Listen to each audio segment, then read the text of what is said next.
you, Melissa. It was worth coming here just to hear that. And the setback of such a generous introduction is that I can only disappoint you. I'd like also to thank all of you for coming here to hear me and to forewarn you of two things. One is that we historians very often are myth killers, and one myth that has to do with Messianic Judaism, from my perspective as an historian, is that I see this as a modern movement. I see this as a movement that started in the modern era, relating to the modern Messianic Jewish movement, and not to Jesus' disciples, who were in many ways similar in the sense that they were Jewish, and that they were in Palestine or the East Mediterranean area, and that they spoke Hebrew or Aramaic, and so on and so forth. But I'm dealing with the modern group, and I'm relating to it from the outside. This is one thing. Another thing is that I'm going to try and be provocative, because I want to turn this talk, this encounter, into an exchange. I want you to ask questions. I want you to state your opinions. I want you to attack ideas you don't like, but then I'll defend myself. In other words, I don't want to bore you. Anything but except for that. So when did the term Messianic Judaism come on the scene? It came around the turn of the 20th century, more than 100 years ago. And it was already then a term that designated those, if you will, Hebrew Christians, or those Jews that embraced the Christian faith, and very often entering churches, who decided that they want to emphasize their Jewish roots, the Jewish heritage, and to maintain elements of the Jewish tradition. As I will show, this created quite an havoc, with most Hebrew Christians, if you will, of that time, attacking that attempt. I see some people who know the history affirming my reaction. I'd like to say that with all, as much as I will try, some of you already know everything that I have to say. There are most people here are Messianic Jews who have studied their history, who know their history, and I will try therefore to highlight certain elements and steer, I would say, discussion, reactions, or reflections. The term again came into use, was adapted, was resurfaced, it came into use in the 1940s, 1950s in Israel, when missionaries and Hebrew Christians discovered that when they mention that they are Christians, this creates antagonism. This is viewed by many Jews as a foreign, alien tradition, as a hostile tradition perhaps. Those were the post-Holocaust years. People such as Robert Lindsay, head of the Southern Baptist mission in Israel, who founded a whole series of Baptist congregations, both among Arabs and among Jews,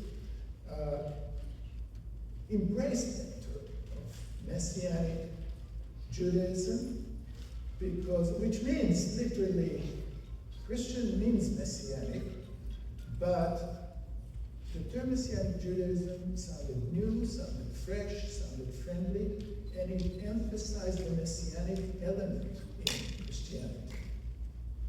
This doesn't mean that the congregations, even in Israel at the time, were Messianic in the sense that they started becoming in the 1970s. But they had a huge advantage over Hebrew Christian congregations elsewhere.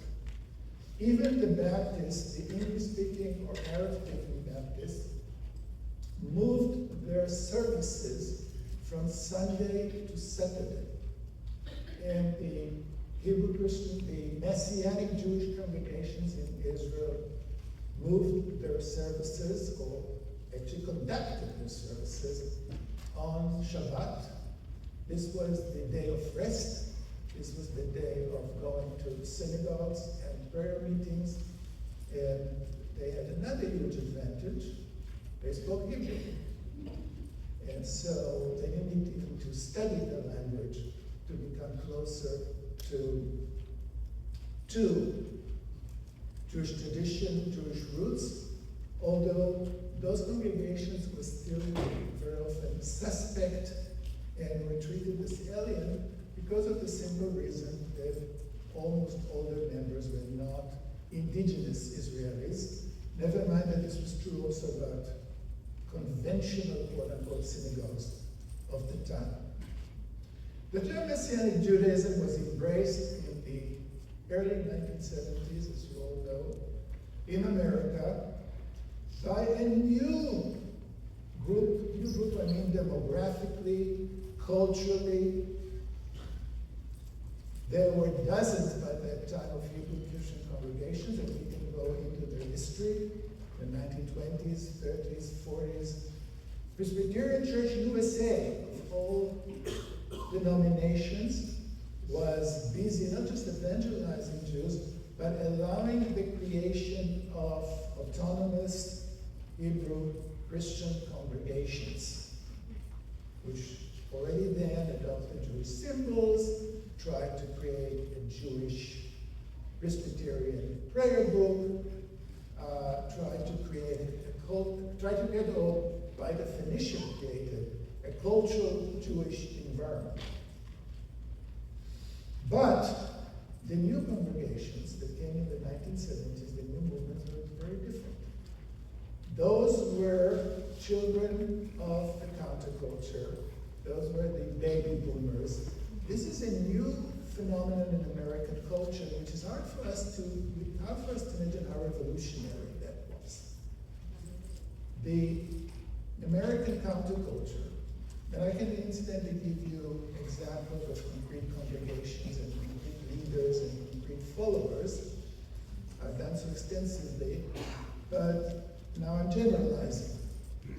Those people protested on many levels against all dictums, against all prohibitions, against all boundaries. They were brought up with the idea there's Judaism and there's Christianity. Only a strange person, retarded, would think that you can combine both. It's like oil and water. Or those people broke many taboos in many, many realms, from music to politics, from poetry to matrimonial norms.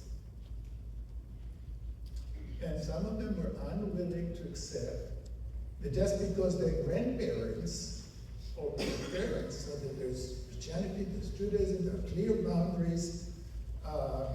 If you cross the boundaries, people have crossed the boundaries, but then they moved from a Jewish environment, culture, language, faith, prayer book, family connections, marital connections, to a Christian environment, and became Christians.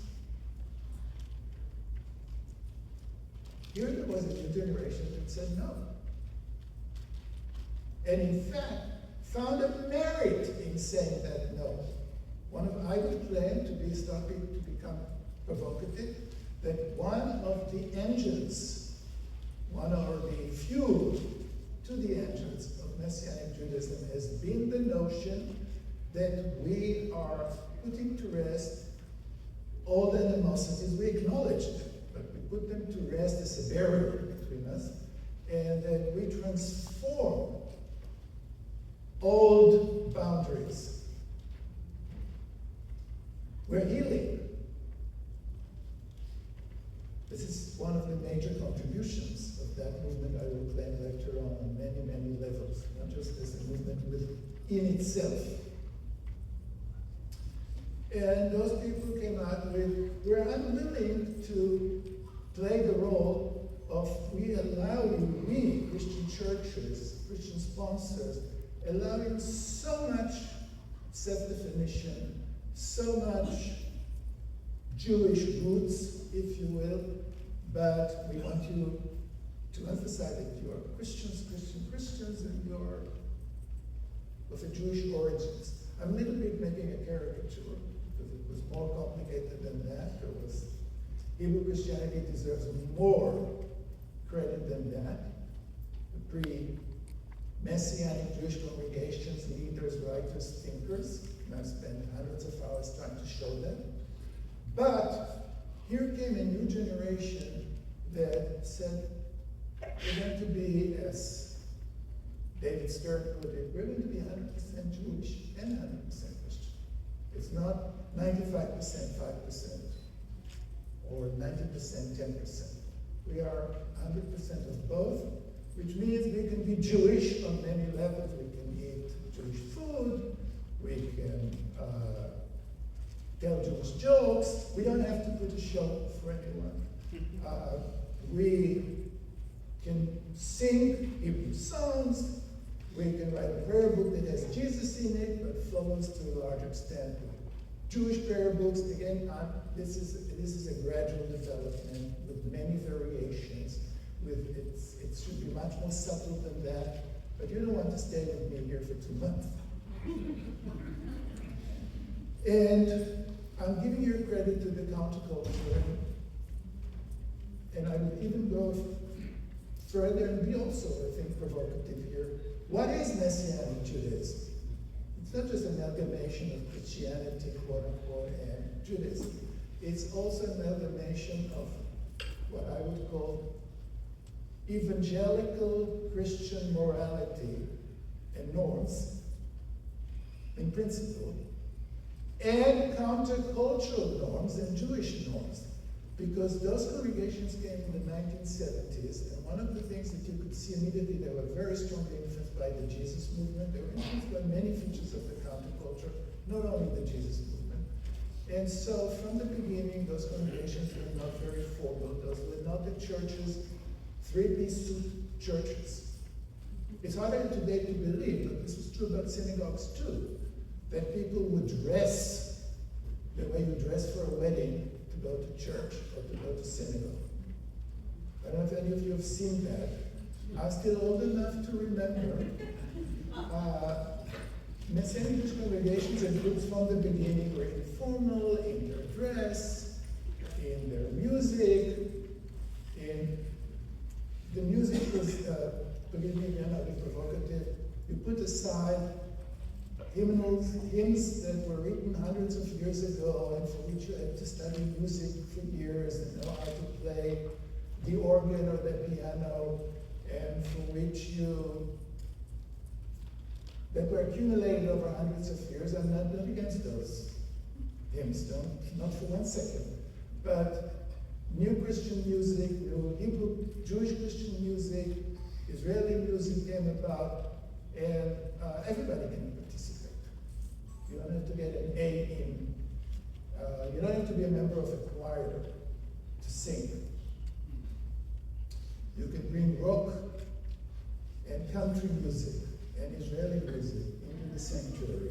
We're talking about really a countercultural movement on many levels. If this isn't provocative, I will try more, but there's a limit to provocations.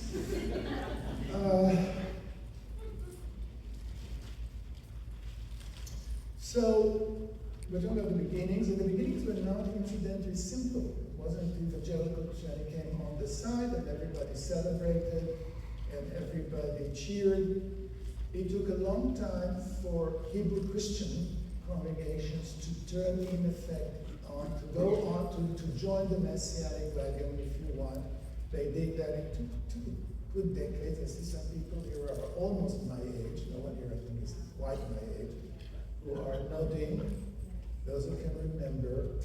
So this is within even the Hebrew Christian circles. Many of the missionary societies to the Jews were at first in horror, because this was also a declaration of independence from their sponsorship, from their supervision. But it was groups such that today have embraced the Messianic road, the Messianic ways, were in the 1970s very, very skeptical and even hostile.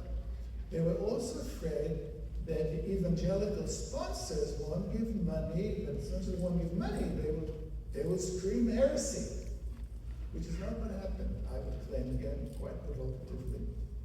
If you one examination, and you can see even here the results after 50 years, is that even in the early 1970s, mid-1970s, Bible schools, theological seminaries, divinity schools are accepting Messianic students and willing to teach them and train them and respect them. This is for me a litmus test of the first degree. From the Moody Bible Institute to Fuller Theological Seminary to Dallas Theological Seminary, some of the conservative schools accepted Messianic Jews as students.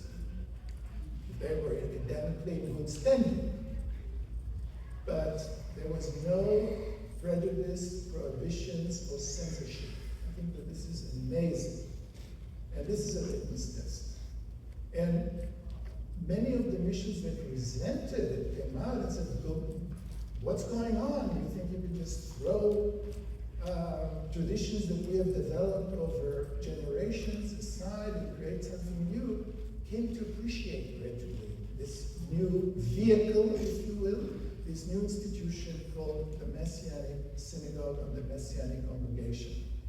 Messianic congregations, and now I'll be provocative to the limit, are not just evangelizing, are there to evangelize Jews or to create a Jewish atmosphere for Jewish believers.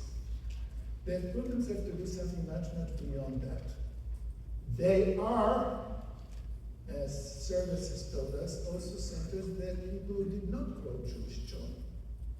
Many people who joined can tell you sincerely that they have Jewish origins, they had Jewish parents, grandparents, they're married to Jews. But there are also non-Jews, totally non-Jews, who, or at least grew up non-Jews, according to one MA study taken in a congregation in my area, a community I cherish and respect and love.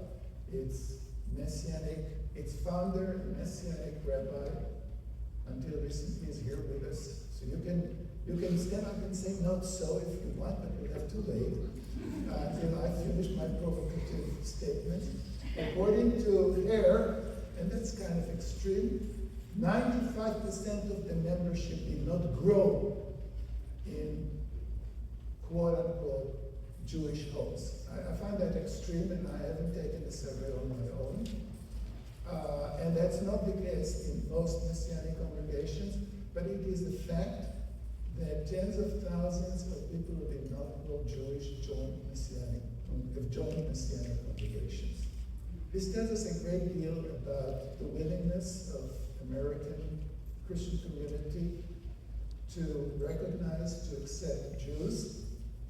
I will come now to one of my really most provocative moments. Promising more and more provocations, so I'll give it to you. Just finish the bit where I am right now and say that Messianic congregations serve contrary, very often to Jewish images, the contrary, or disapproving Jewish images. They don't serve there as groups that come to take Jews away from their faith. They serve there very often actually as a group that is culturally bringing non-Jews into the Jewish thought. I don't think I can be more provocative of that, so I'm giving you a few seconds for that to sink in. Now, you can say, what are you talking about? I see some faces are smiling. Really? Okay, a non-Jew who joins a Messianic congregation goes on Saturday, either Friday night or Saturday morning to service. The service is at least partially in Hebrew and includes Hebrew. The singing of Hebrew songs. The calendar, the sacred year, is Jewish. New Year, Rosh Hashanah, Yom Kippur, etc., etc. The terminology, the lingo, is Jewish. Rosh Hashanah, Yom Kippur, remember that?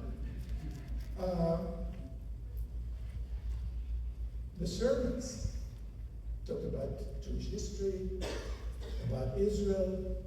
Those places are not just that they are pro-Israeli. They connect people to a land that is the ancestral land of the Jews. There's some reading from, again, and this is a process, and there are many divisions, and there are all kinds of congregations, but Messianic congregations today, certainly, for the most part, have an Ark of the Covenant, of Torah scrolls. With some reading from the Torah scroll, at least some reading or acknowledgement.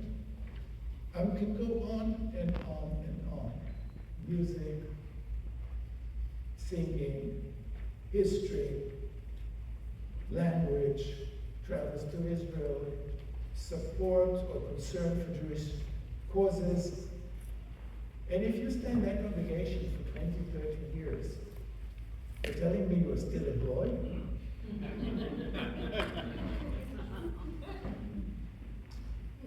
I don't want to point out sad things, but those congregations are attacked by anti-Semites. Again, here,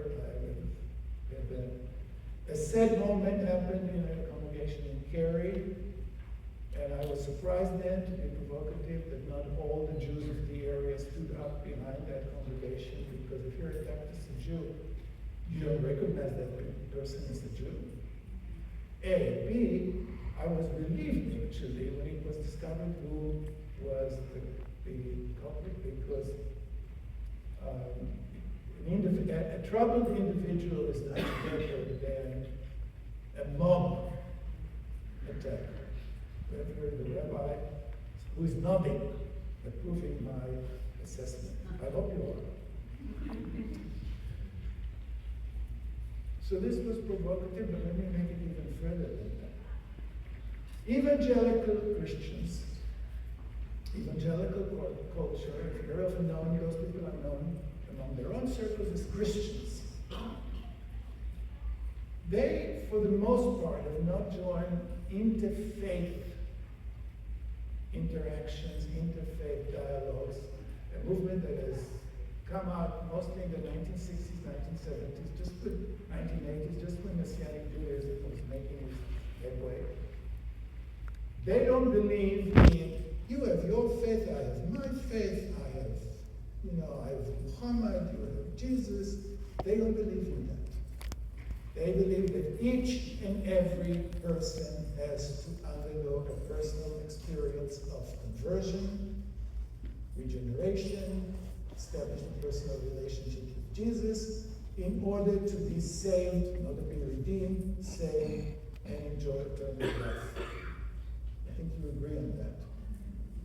Messianic Judaism embraces that, so you're familiar with that very elementary element of theology and faith.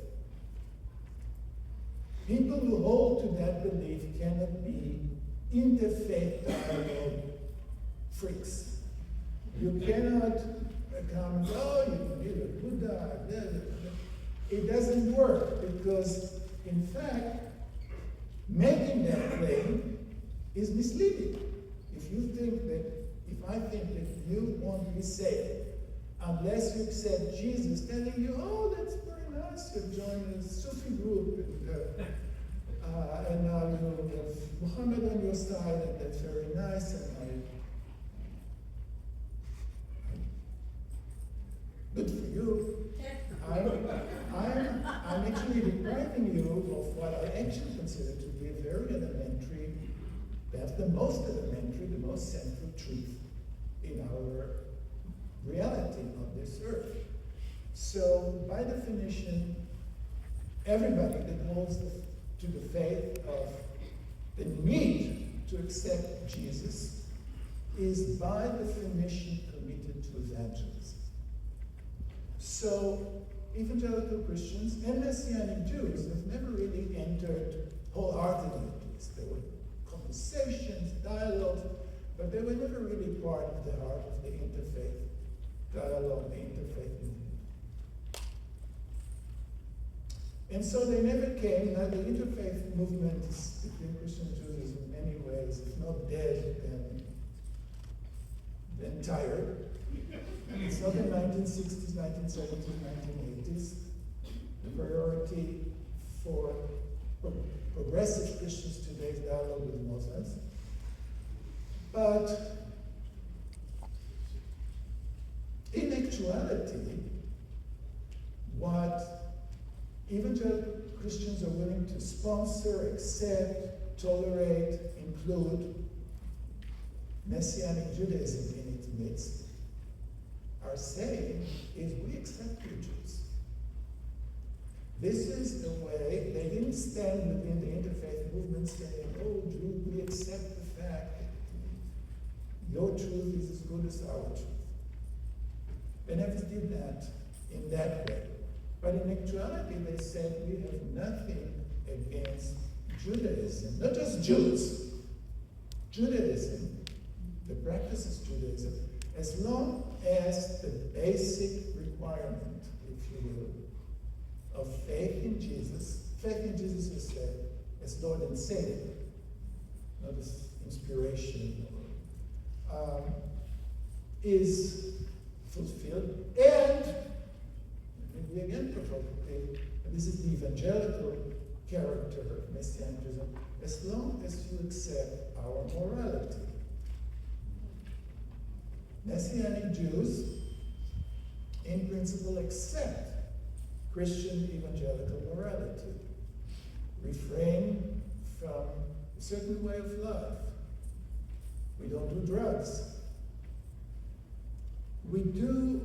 Many Messianic Jews don't accept the very conservative evangelical understanding of refraining totally from drinking, because there are Jewish rituals that require those drinks, and because culturally, they're not afraid of drinks the way people of certain ethnic, cultural background are afraid of drinking, because in their midst, in their cultural ethnic midst, drinking could have caused lots of harm to individual families and communities.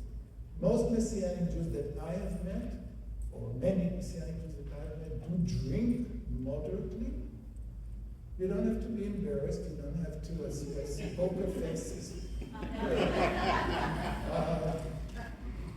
You can keep the poker faces, and you don't have to admit, deny, but it's not. This is one feature in which there are cultural differences between Jewish communities of believers in Jesus and non-Jewish communities of believers in Jesus. I see at least one person is willing to acknowledge that.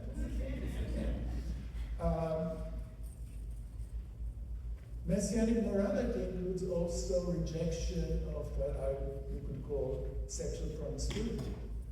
You're not allowed to bring sex into the picture, and you're not going to kill me. They're not part of, those communities or congregations that we don't tell people how to lead their lives. We don't tell people how to lead their lives, but we do have certain limits, certain guidelines, and in that I see a big connection between evangelical communities and Messianic communities, and a reason why, for the most part, there are always exceptions, Messianic Jews are not part of progressive, permissive movements that tell you, we will love you anyway, we will behave. There are certain norms that are embedded in Messianic teachings or Messianic values. But the most dangerous thing now is to mention the P word, politics. Many Messianic Jews therefore embrace conservative politics. Again, it's not unanimous. And this is very evident in Israel. But this is also done because of Israeli, I would say, if we speak about the P word, there's also Israel there, and Messianic Jews care about Israel. And Israeli Messianic Jews do care for sure about Israel. Most Messianic Jews today in Israel are on the right side of politics. Not all. This is not one of the definitions of Messianic Judaism. You could be even a Messianic Jewish rabbi and not promote necessarily conservative right-wing Israeli politics, for example. But there is such a tendency, which in Israel is, from my perspective, at times I would say, let me be very provocative, ironic, because certain elements in right-wing Israeli politics are not tolerant of and accepting of Messianic Jews, as people here nodding, and very often the antagonistic behavior against Messianic Jews in Israel came out of circles that did not come from the Israeli left for the most part. It doesn't mean that the Israeli left is accepting, and I'll explain why. But they come very often from the Israeli right, extreme Orthodox right. There have been cases, not just of social rejection, mild rejection, there have been cases of vandalism, and we can't ignore that, we need to acknowledge that. And I as an Israeli, I'm embarrassed, and I'm pained, but it's there, and I have to relate to that with sorrow and regret. But now I'm going to tell you why I don't think that the Israeli left is also all embracing. It's embracing in the sense that, yes, you can do whatever you want, as long as you're a good citizen, of course they're accepting you. But many on the Israeli, particularly far left, are not very partial to religious faith in general. I don't think people here, when they try to talk to Israelis, when they describe who they were, I don't know that you were always by left-wing Israelis. Oh, isn't that nice? You might have said, what? And it's not quite because of the Christian element, it's just whoever embraces such ideas. And there's that element. The Israeli left is not always so tolerant as one would have wished it were, so some people were having encountered that. But, and I'll be super provocative now, again, I see I'm saying that, always promising you, but I think that's with that, all my cards will be gone. And that is that I think that there are elements in the Jewish community that are accepting, or more accepting, of Messianic Judaism. I can always bring the example of a rabbi and a professor in Wales, Dan Cohen-Sherwood, who wrote a book about Messianic Judaism and called upon Jews, both in his book and outside of his book, to accept, embrace Messianic Judaism.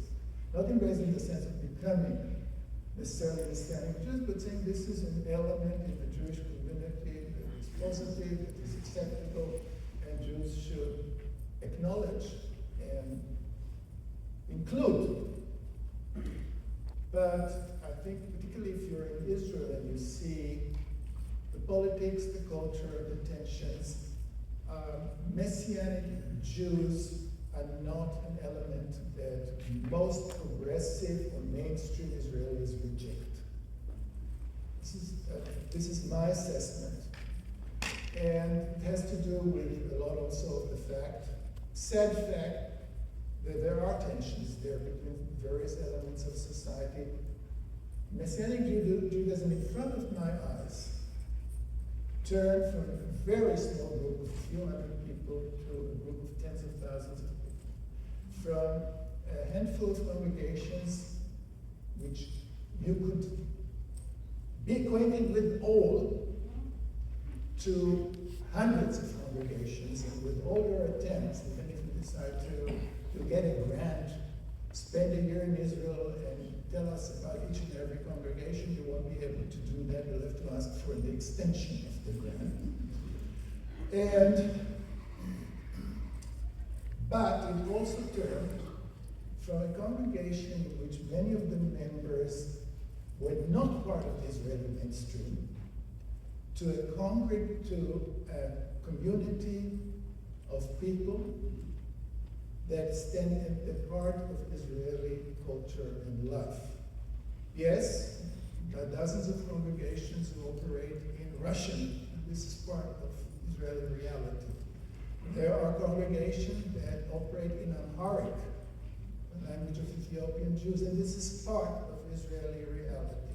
There are congregations that, unbelievable, we've heard about that, operate in English, American English.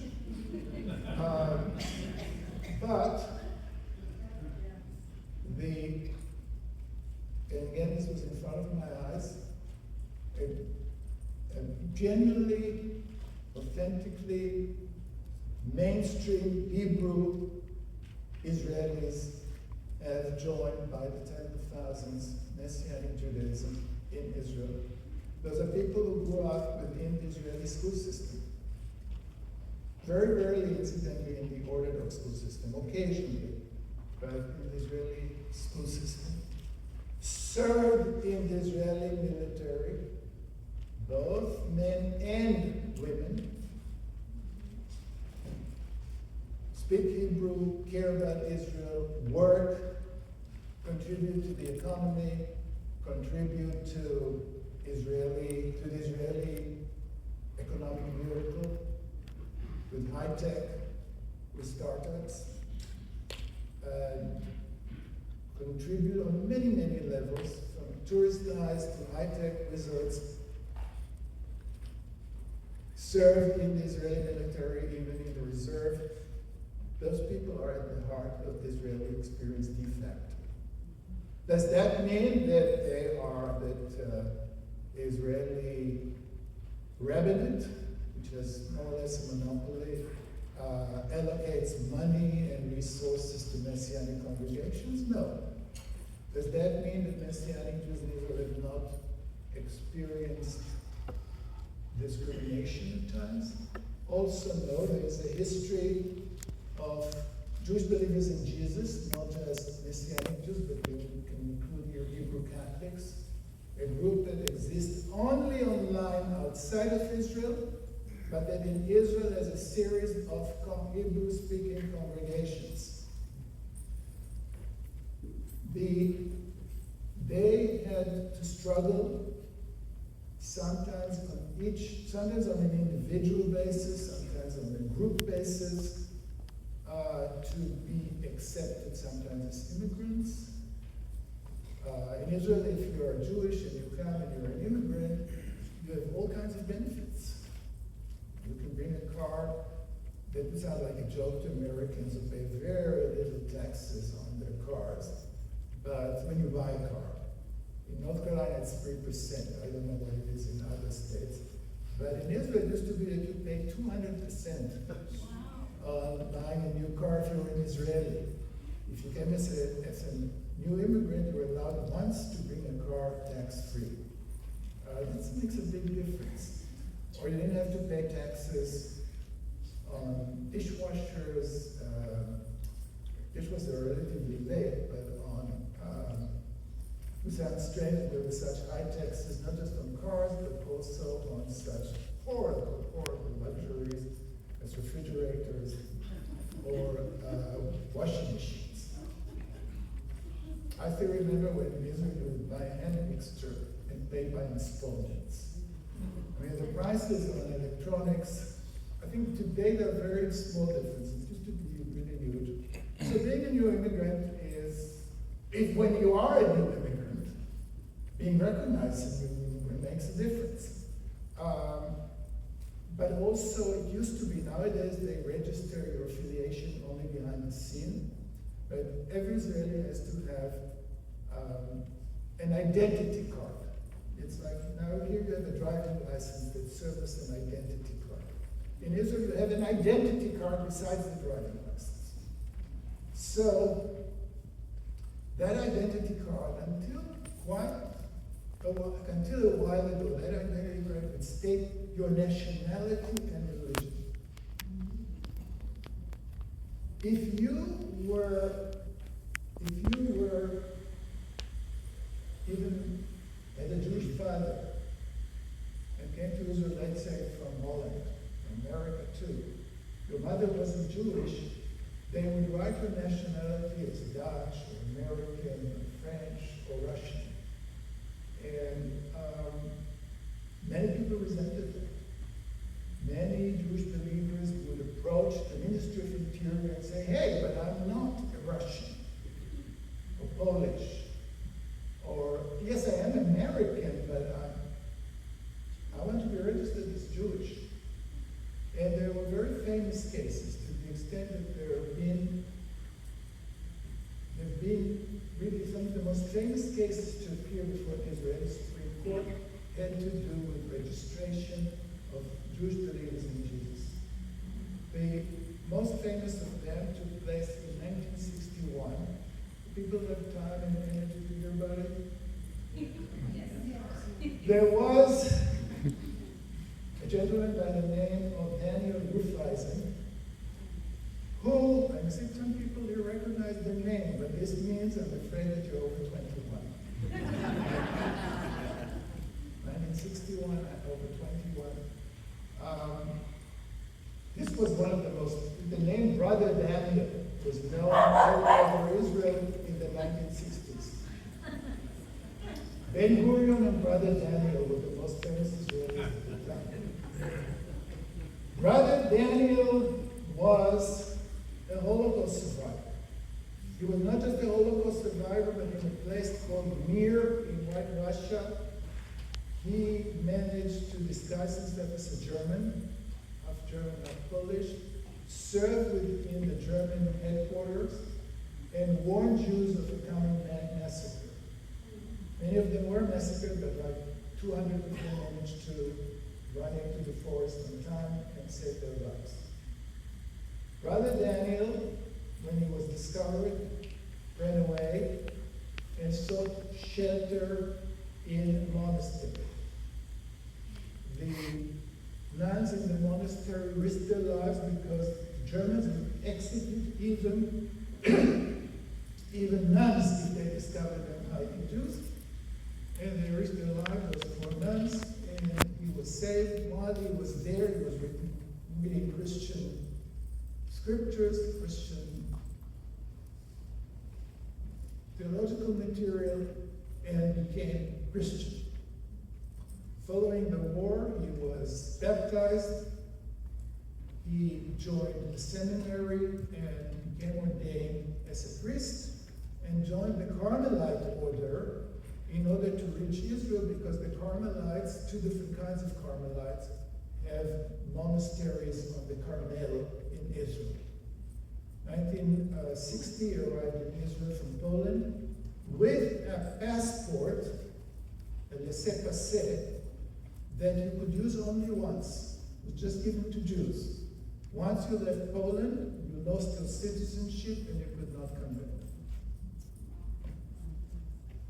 He came to Israel. His brother, who came to Palestine before the war, Ariel was his name, came to greet him in Haifa, in the port, and almost fainted when his brother, his young brother, the only remnant of the family, comes off the boat dressed as a Carmelite priest. Brother Daniel, very, very smart guy, very learned, very smart, very intelligent, but still he went to the Israeli Ministry of the Interior, filled in the forms, and wrote Jewish. And they refused to write him down as the Jew. So he applied to the Israeli Supreme Court. The ruling, the Israeli Supreme Court at that time had only one Orthodox one Orthodox justice or judge, and Zilberg was his name. The other ones were secular. The other 8 or so members were secular. And the ruling was written by a secular judge who later would become the president of the court, Moshe Landau. Moshe Landau was very, very famous at the time because he was the judge who judged Eichmann. People remember that. Only people who are over 21 can. I am over 21, a few times over. So, Moshe Landau wrote a secular ruling. According to the Jewish law, incidentally, you can become Christian, Buddhist, Muslim, Hindu, Native American, practitioner of Native American traditions, you're still Jewish. So the Ministry of the Interior, which was governed by Orthodox Jews, and the Supreme Court of Israel adopted a ruling that wasn't according to Jewish halachic Orthodox law. Judge Landau stated, and he received the votes of everyone else, that history is such, for historical and cultural reasons, a Jew who became Christian cannot be registered as a Jew. 40 years later, a very sensitive, people know the story about Aaron Barak, wrote a very similar ruling, responding to a similar protest of a Messianic Jew. This was, but by that time, in 1961, no Israeli critic, as far as the professors of law and so on, objected to the ruling. When Aaron Barak wrote the ruling, it wasn't just Messianic Jews who objected.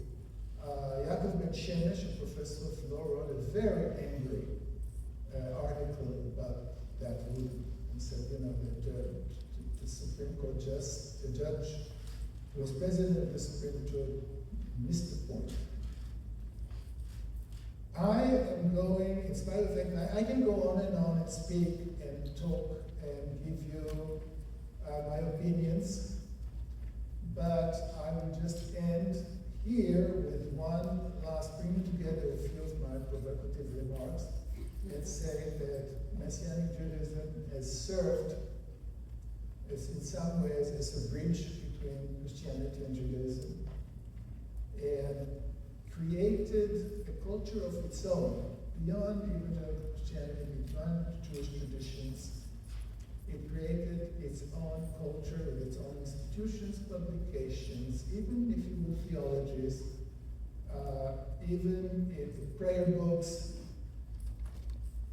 and is, from my perspective, a borderline culture that combines both Judaism and Christianity, but also stands on its own as a unique, if you will, tradition.